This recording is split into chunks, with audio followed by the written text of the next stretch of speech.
know, the Life of Brian version of that story. Yeah. Which has always been my favorite, which is that, you know, Brian's mother is standing in front of a crowd, and one of them just yells out, "Are you a virgin?" Yeah. And then she slams the door, and incensed, and they say, "Oh, yeah, she must be." Yeah. Next we just got through David and Austin, so Let's that get is to- an international call from Hanny in Sydney, Australia. Are you there? I am here. How are you guys? Good. What's up? Oh, it's Harry. Just firstly, this is such a great show. I got onto you guys a few weeks ago, and you know I really love and respect the things that you guys do. I think it's terrific. But from a further standpoint, I just want to suggest or maybe discuss something with you. I'm sure you guys may have already thought of this, but from a universal standpoint for the human race, what I see that's occurring at the moment is that we're now sitting at a similar argument. That's like, you know, the whole world is round and the world is an argument that occurred, you know, long ago. And eventually we got to the point where we were able to prove that the world is spherical, and that threw out the whole argument out the window. Okay, you know that happened like a couple thousand years before some people think it did, right? You know the ancient Greeks knew that the world was round.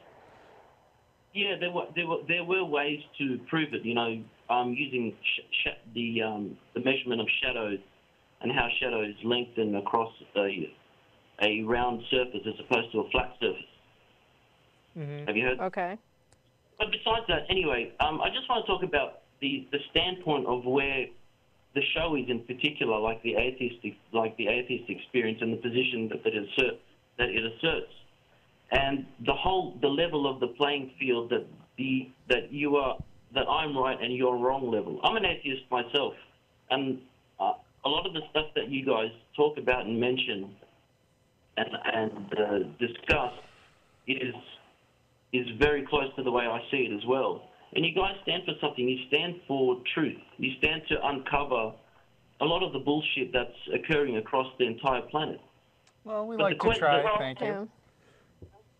The thing that I want to go over is is it possible for us as a human race, for the 7 billion people, to create a standpoint that is above the argument of the I'm right, the you're wrong? What is the next step, or can we create the next step for us as a human race to say that, you know, that everybody can establish as their core identity, the fundamental core identity of everyone is that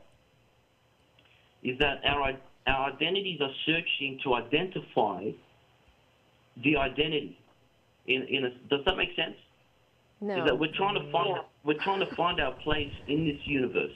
What is it that we're doing in all these questions? You know, that go around every human, well, almost every human being's brain. So is there one truthful unifying statement that can establish kind of like a mission statement of a company? Probably not. No, I don't think so. No, I don't think so. I mean, here's the problem. Every person is a unique individual, like you say, and every person has their own mind and their own objectives, and anything that we come up with as a mission statement and we describe it as this is what we want is not going to be true for some people.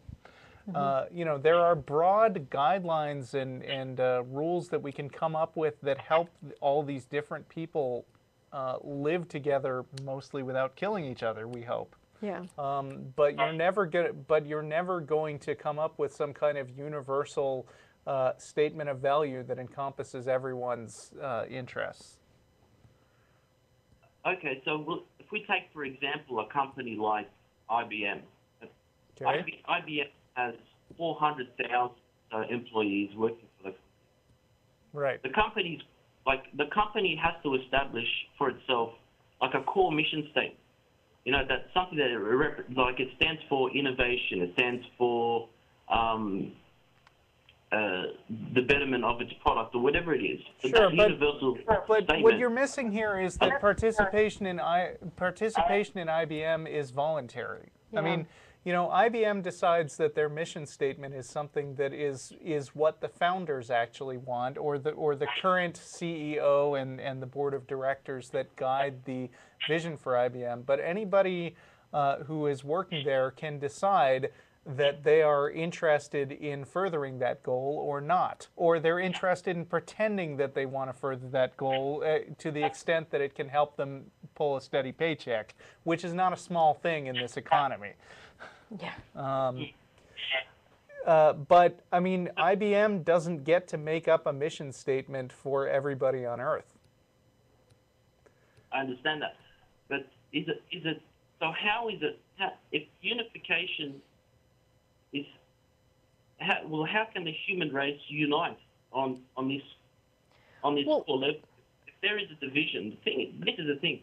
If the Earth is divided at a core level, like at its most fundamental level, right?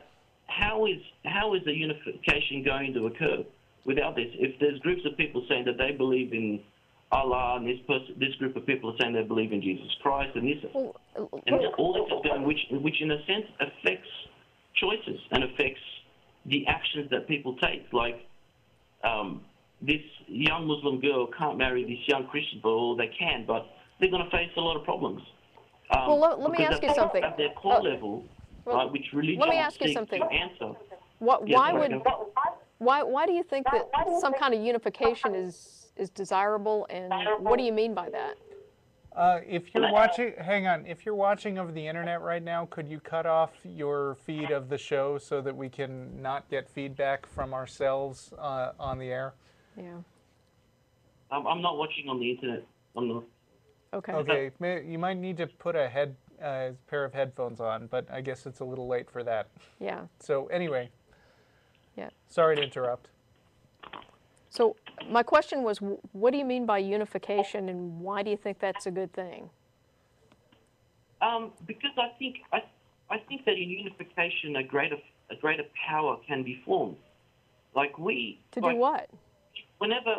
Whatever it is that we're growing towards. Be careful about forming greater powers. You know that absolute power corrupts absolutely, Yeah. as they say.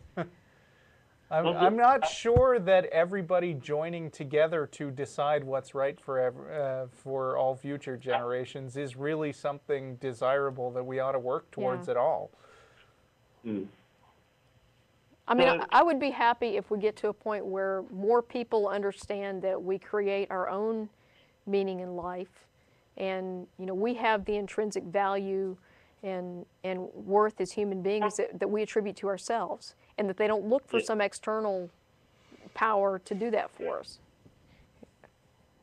I mean, and basically what you're talking about sounds like you're trying to set up some other larger external power to provide that to someone, and I think it's valuable for people to do that on their own. I may have used the wrong word. What I'm trying to set up is that